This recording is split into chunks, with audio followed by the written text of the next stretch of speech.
Olá! Hoje a gente vai desvendar um dos maiores mistérios da língua portuguesa, a crase. Sabe aquele acentozinho que vira e mexe deixa todo mundo em dúvida? Pois é, a nossa missão aqui é simples, transformar essa confusão em segurança de uma vez por todas. Vamos nessa!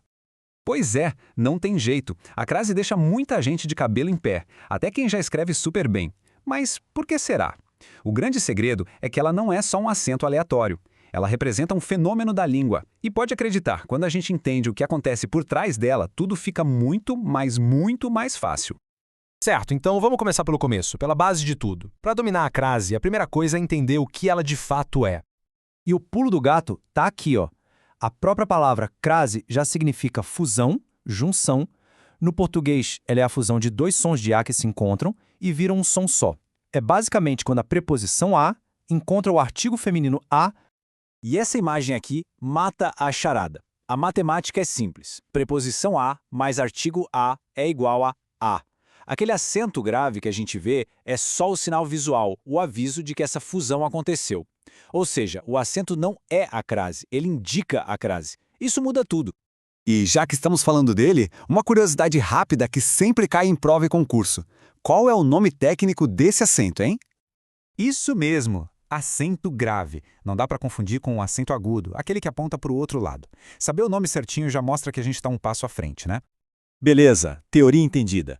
Agora vamos para a parte mais esperada, a prática.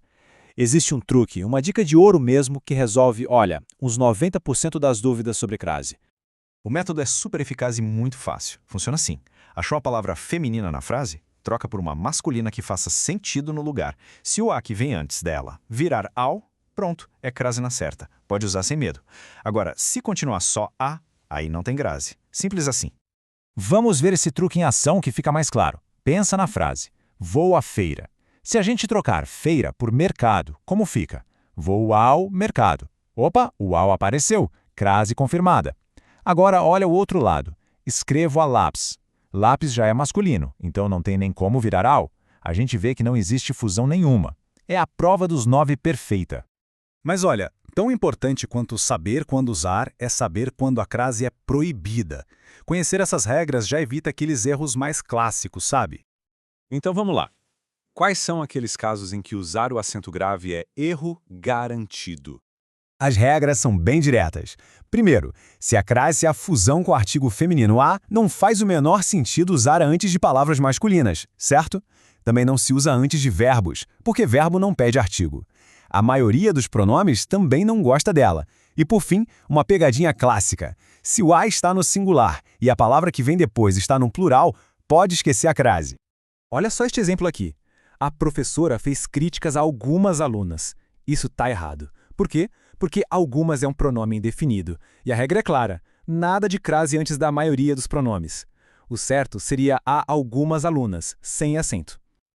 Ok, a gente já viu o que não pode. Agora vamos virar a chave e ver os casos em que a crase não é uma escolha, é uma obrigação. Aqui temos 3 situações para guardar no coração. Primeiro, sempre que for indicar horas exatas, às 2 da tarde, às 14 horas. Segundo, em um monte de expressões que a gente usa todo dia. À noite, às vezes, à direita. E um caso um pouquinho mais técnico, antes de a qual e às quais, quando o verbo pedir. E agora, um caso especial, uma exceção àquela regra dos pronomes. Lembra que a gente falou que a maioria não aceita a crase? Pois é, mas os pronomes de tratamento senhora, senhorita e dona são exceção. Antes deles, a crase é bem-vinda. E agora, uma informação que é a base de tudo isso. Se houvesse só uma única regra para lembrar a chave mestra de todo o conceito de crase, qual seria? Seria essa aqui. É isso. A crase, no nosso português, só acontece com uma preposição. A preposição a.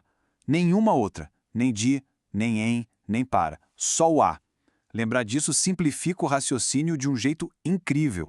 E para a gente fechar a parte de regras, vamos entrar num território bem interessante. São os casos em que a língua portuguesa basicamente diz, olha, a escolha é sua.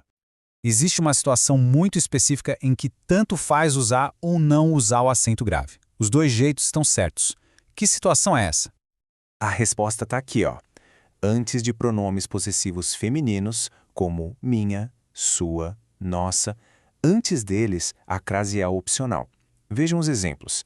As duas formas, com e sem acento, estão perfeitas. A escolha é mais uma questão de estilo. Então, para consolidar tudo isso, tá aqui um resumão, uma colinha rápida e visual. De um lado, a dica de ouro do UAU e os casos obrigatórios. Do outro, as proibições mais importantes. Ter esse quadrinho em mente ajuda a resolver a maioria das dúvidas do dia a dia. E pronto! A crase deixa de ser aquele bicho-papão e vira o que ela realmente é, uma ferramenta de precisão na escrita. Dominar isso não é só sobre gramática, é sobre deixar a comunicação mais clara, mais elegante, mais profissional. Fica aí a reflexão. Como o uso correto desse pequeno sinal pode elevar a qualidade e o impacto de tudo que a gente escreve?